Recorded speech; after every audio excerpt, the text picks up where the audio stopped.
This is my reflection for my growth goals. So the first one that I had was element one, providing scales and rubrics. And so at the end of last year, my average was 3.71. And when I just did it again with my kids last week, it was 4.16. So had some good growth there. And each individual question also went up. The only one that went down was the not knowing what a level 2, 3, and 4 looks like. It went down by a little bit. Um, I think that the data is accurate, and I think that the strategies that I implemented that made a difference and had me show growth was in my slides each day for my lesson that I have for math. I put in the scale. At the beginning of the unit, I put in the unit scale, and then each day I put that scale in and highlight what skills we're working on that day to try and make the connection of what we're doing that day and how it impacts the standard as a whole. And then I also have the kids work with it and talk about, I'll say, talk about what skill you're working on, where you need to go, what you need to do, and tie that to, especially if it's a connection to our priority standards, the three of those that we have, then we spend a lot more time even talking about it.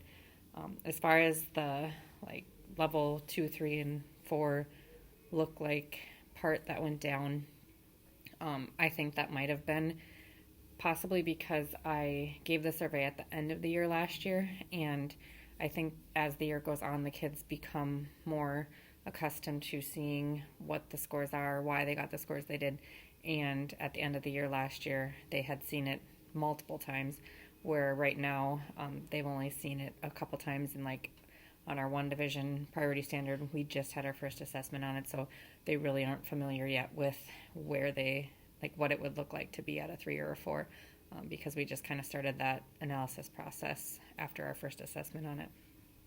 But overall, I definitely feel like I've been putting the scales more to a forefront of my lessons and trying to make that connection between the end result and what we're doing each day.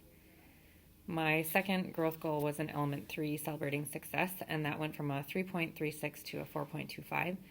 And so good growth again. And in this one, all of the areas increased from last year.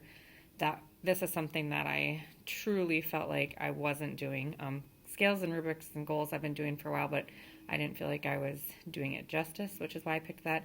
But celebrating success, it was just something I always struggled with, especially individual success, because I feel like I was always nervous about if you're celebrating some students that are making successes than the ones that don't feel bad or whatever. And so some strategies that I implemented this year that I really think have led to some positive features in my class, as well as just some growth in this area, is that I send little gotcha notes home to parents. I try to do 2 to 3 students a week, and I keep track of that, which students have gotten one so far. So just a note, and that's for both of my classes. I do that for the students in it. I'm just saying, I'm enjoy having you in class, or that, they did well on a test, or whatever it is, just making that connection from home.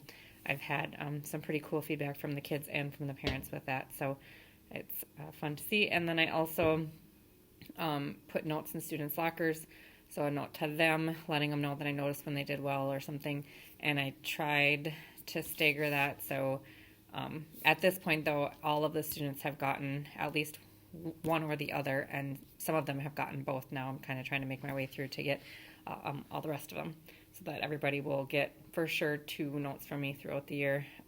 Hopefully more, but that's my goal for right now, just with my 40 students. And then I also, when they reach the proficiency on our priority standards, well, really on any of our assessments and standards, they get to come to the front of the class and ring a bell.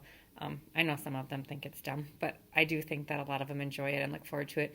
And then, so the first quarter, I could tell that there were students that were disappointed because they didn't get a 3, and there are some that I don't know if they'll get there by the end of the year. And so second quarter when we did it, I also let them ring the bell for showing growth. So if they were at a 1.5 and moved to a 2, or a 2.5 moved to a 3, or whatever it is, they got to come up and ring the bell too. And I know that that really was impactful for some of them that really probably don't get recognized a whole lot. They thought it was pretty cool. So I'm really glad that I implemented that, and I think it was a very positive influence in that class.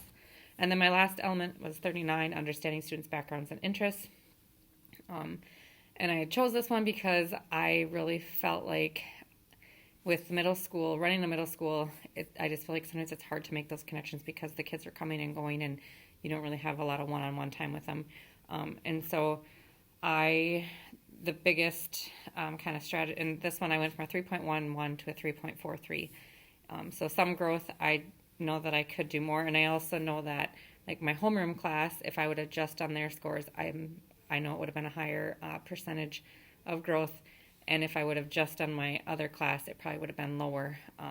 I implemented a Monday check-in with my homeroom class. So when they come in on Monday mornings or Tuesday mornings, the first day of the week, whatever it is, they fill it out, what they did over the weekend, just some questions maybe about their family or what their favorite foods are, what they sports they're in, some would you rather questions, just different things that then throughout the week I print out the spreadsheet and I highlight a few things that I can go and talk to the students about, making a point to connect with them. And especially, I mean, I try to make connections with all of them, but I really try and reach out to the ones that don't come to me, because there's some students that will come to me and tell me everything, where some of them are more quiet. And so I really try to reach out to them because I feel like in the past I've kind of overlooked them, because the ones that are always talking to me, it's just easier to make those connections. I haven't done that check-in with my other group because in math I feel like we're really rushed anyways, and then I just don't have time. And they definitely scored me lower in that area because I don't know them as well as I know my homeroom. But I do have them now for social studies for the second part of the year as well as math. So I'm hoping to start having them do it during social studies time. I feel like I have a little more flexibility with that block than I do with math. Just a lot more critical content in math that we need to get through. In social studies, we have some built-in time for like reading and different things like that. So I think I can squeeze a few minutes out to do that. So I'm hoping that will help build connections with that group. But overall, I do think that I've had some good growth in that, and I really like implementing it because I feel like I know my kids a lot better than I have in the past. So